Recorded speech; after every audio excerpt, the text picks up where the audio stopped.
Assistant Professor Pushpanjali from GN Girls College Patiala.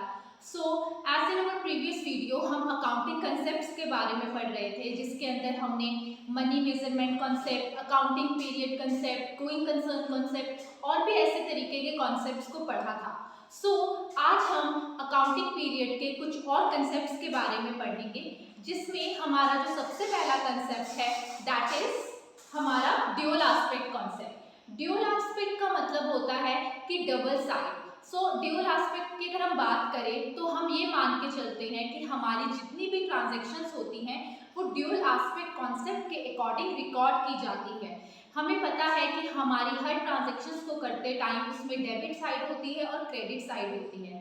अगर जैसे हम बात करें Ram to sales, so Ram account debited to sales account. So हमारा राम जो है वो डेबिट हो रहा है, सेल्स हमारा क्रेडिट हो रहा है. इसका मतलब ये होता है कि हम दोनों में सेम अमाउंट से अमाउंट पुट करते हैं, अगर भले ही एक डेबिट हो रही है और दूसरी वाली जो क्रेडिट हो रही होती है. सो लेट्स सी इसमें क्या होता है.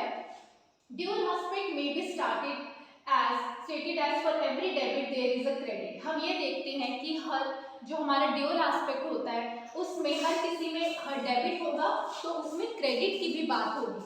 Every transaction should have two side effects to the extent of same amount. Her transactions के सेम साइड इफेक्ट्स होते हैं and extent of the same amount, उसमें अमाउंट भी उसकी सेम रिकॉर्ड की जाती है. सो इसका एक हम देखें तो एक फॉर्मूला होता है कि हमारा P is equal to A minus L. P stands for हमारी proprietors claim is equal to asset minus liabilities. So हमारा हम ये देखते हैं कि प्रोप्राइटर ने कितना क्लेम किया है, हमारे एसेट्स में से कितनी हमारी लायबिलिटीज है, उसको हम लेस करते हैं तो हमें पता चलता है कि हमें कितना प्रोप्राइटर से क्लेम चाहिए. हमारी अकाउंट्स में हमारी जितनी भी ट्रांजैक्शंस होती हैं वो हमेशा से ड्यूअल एस्पेक्ट कॉन्सेप्ट के अकॉर्डिंग रिकॉर्ड की जाती है. ये बहुत ही इंपॉर्टेंट होता है कि हम हमेशा ड्यूअल एस्पेक्ट के अकॉर्डिंग एक चीज़ अगर हमारी डेबिट होगी तो हमारी दूसरी चीज़ जो है वो हमारी क्रेडिट होगी. सो बिना इसके हम कोई भी ट्रांजैक्शंस रिकॉर्ड नहीं कर सकते अपनी बुक्स ऑफ अकाउंट्स में. सो हमारा जो नेक्स्ट कंसेप्ट है that is revenue recognisation concept. So revenue recognisation concept क्या होता है? This concept emphasizes that profit should be considered only when realized. इसका मतलब ये है कि हमारा ये कंसेप्ट है कि हम इस कंसेप्ट के अकॉर्डिंग हमारे प्रॉफिट्स को तभी कंसीडर करेंगे जब हमने उसे रियलाइज किया है. It means that the accounting is in conformity with the law Sales of Goods Act and recognize the principles of law, that is the revenue is earned only when the goods are transferred. इसका मतलब ये होता है कि हमारे जो भी goods है जब तक हमारे पास वो गुड्स आ ना जाए, जब तक हमारे वो गुड्स ट्रांसफर ना हो जाए, तब तक हम उसको अपनी बुक्स ऑफ अकाउंट्स में रिकॉर्ड नहीं करेंगे. सो ये कंसेप्ट हमें बताता है लाइक रेवेन्यू रिकॉग्नाइजेशन कंसेप्ट जो है, रेवेन्यू मीन्स होती है हमारी इनकम को हम तभी रिकॉर्ड करेंगे जब तक वो हमारे पास पहुंच ना जाए, जब तक हम उसे रिसीव ना कर लें. सो ये कंसेप्ट हमें यही बताता है कि हमारी सेल्स ऑफ गुड्स एक्ट के अकॉर्डिंग हमारे ये बताया जाता है कि जो भी हमारे रेवेन्यूज हैं, हमारी जो कंपनी की इनकम्स हैं, जो हम अर्न कर रहे हैं हमारे गुड्स को सेल कर या सेलिंग जो परचेजिंग हो रही है, तो जब तक हमारे पास वो चीज़ आ ना जाए, हमारे पास रेवेन्यू आ ना जाए, तब तक हम उसे रिकॉर्ड नहीं कर सकते.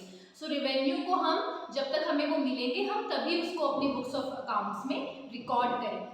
नेक्स्ट हमारा जो कंसेप्ट है that is matching concept. The matching concept requires that expenses should be matched to the revenues of the appropriate accounting period. इसका मतलब ये होता है कि हमारी कंसेप्ट हमारा ये बताता है कि हमारे जितने भी खर्चे हैं, हमारे जो एक्सपेंसेस हैं वो मैच होने चाहिए to the revenues of the appropriate accounting period के. हमारे जो भी अकाउंटिंग पीरियड है उनके एक्सपेंसेस और उनके जो रेवेन्यूज हैं वो मैच होने जरूरी हैं. Then so we must determine the revenue earning during particular accounting period. हम ये देखेंगे कि हमारे जो जितने भी रेवेन्यू अर्न हो रहे हैं ड्यूरिंग अकाउंटिंग पीरियड वो कितने हुए and the expenses incurred earn these revenue. ठीक है, और हमको उन रेवेन्यू रेवेन्यूज को अर्न करते टाइम हमारा कितना खर्चा हो रहा है। सो हम ये देखते हैं कि हमारे एक्सपेंसेस कितने हुए, हमारे रेवेन्यू कितने हुए, तो उन दोनों का मैच होना बहुत ज़रूरी है। हमारे अकाउंटिंग कंसेप्ट के अकॉर्डिंग मैचिंग कंसेप्ट हमको यही बताता है कि हमारे जितने भी रेवेन्यूज हैं वो हमारे खर्चों के साथ मैच होने चाहिए। अब हम जो हमारे नेक्स्ट कंसेप्ट की बात करेंगे वो है हमारे एक्रूल कंसेप्ट एंड लास्ट है हमारा स्टेबल मॉनेटरी यूनिट कंसेप्ट। सबसे पहले जो हमारा कंसेप्ट है that is accrual concept. Accrual concept में क्या होता है? Accounting attempts to recognise non cash events and circumstances as they occur. हमारी जो अकाउंटिंग होती है उसके अंदर कभी कभी ऐसे होता है कि हमारी कुछ नॉन कैश इवेंट्स भी आते हैं। लाइक सिर्फ हम कैश ट्रांजैक्शन ही नहीं करते, हम विदाउट कैश ट्रांजैक्शंस भी करते हैं। लाइक हम क्रेडिट ट्रांजैक्शंस करते हैं। तो कोई भी ऐसे इवेंट्स होते हैं या ऐसे सर्कमस्टांसेस होते हैं वो कंपनी में आते रहते हैं। Then accrual is concerned with expected future cash receipts and payments. It is the accounting process of recognizing assets, liability and income from amount expected to be received or paid in future. इसका मतलब ये है कि हमारा जो accrual concept है वो हमें ये बताता है that with expected future and cash receipts कि हमें future में कोई भी receipts मिलेंगी, हमारी हम payments करते हैं, transactions करते हैं as the accounting process of recognizing assets and liability और इनकम फ्रॉम अमाउंट एक्सपेक्टेड। इसका मतलब ये है कि हम एक्सपेक्ट करते हैं कि हमें कोई भी अमाउंट हमें रिसीव होगी, हमारी कोई एसेट्स की, लाइबिलिटीज की या इनकम की, ठीक है, and to be received paid in future. तो हम ये एक्रूल कंसेप्ट हमें बेसिकली ये बताता है कि हमें चाहे जो भी चीज़ें हमको ट्रांजेक्शन्स के अकॉर्डिंग रिसीव हो रही है, हमें कैश ट्रांजेक्शन्स कर रहे हैं, हम क्रेडिट ट्रांजेक्शन्स हम कर रहे हैं, हम ये मान के चलते हैं कि वो हमें इन फ्यूचर ज़रूर मिलेगी। बिकॉज अगर हम क्रेडिट ट्रांजैक्शन करते हैं तो हमें पता है कि अगर हमने किसी पर्सन से उधार पे कोई सामान लिया है, अगर वो पर्सन जो है इंस्टॉलमेंट्स में उसकी पेमेंट करेगा, उसके इंस्टॉलमेंट का पीरियड जो है वो काफ़ी लॉन्ग टाइम पीरियड के लिए भी हो सकता है। तो हम एक्रूल कंसेप्ट के अकॉर्डिंग हम ये मान के चलते हैं कि हमें एक्सपेक्टेडली इन फ्यूचर वो पैसा ज़रूर मिलेगा। हम उसे रिकॉर्ड करेंगे अपनी ट्रांजैक्शंस के अकॉर्डिंग, हम वो ये देख के चलते हैं कि वो हमें पेड होगा या रिसीव होगा in the future time period में। तो एक्रूल कंसेप्ट जो है हमें इस बारे में बताता है। ये कोई भी ट्रांजैक्शंस हो सकती हैं। अगर हम एसेट्स की बात करें, लाइबिलिटीज की हो, परचेजिंग, सेलिंग, ये हर चीज़ में हम एक्रूल कंसेप्ट को अप्लाई करते हैं। हमारा जो नेक्स्ट कंसेप्ट है दैट इज हमारा stable monetary unit concept. Stable monetary unit concept में क्या होता है?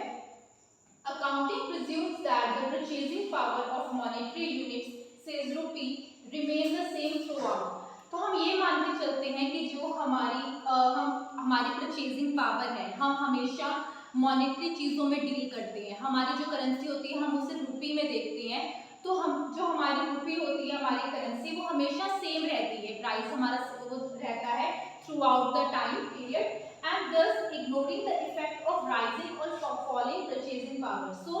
अकाउंट्स में हम ये देखते हैं कि हम भले ही प्राइस इंक्रीज हो रहा है या प्राइस फॉल हो रहा है, तो उन सब चीज़ों को हम इग्नोर करते हैं, करेंगे परचेजिंग पावर को and power of monetary units due to deflation और इन्फ्लेशन। क्योंकि प्राइस जो है कभी फॉल होता है, कभी इंक्रीज हो जाता है इन्फ्लेशन होने के कारण, डिफ्लेशन होने के कारण।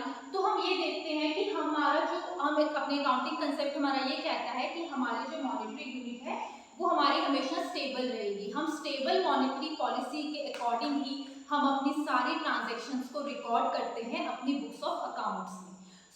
आई होप कि आपको आज के सारे कंसेप्ट्स जो हैं वो समझ आ गए होंगे। आगे के वीडियो के लिए मैं आपको नए कंसेप्ट्स भी लेकर आऊँगी। Thank you and have a nice day.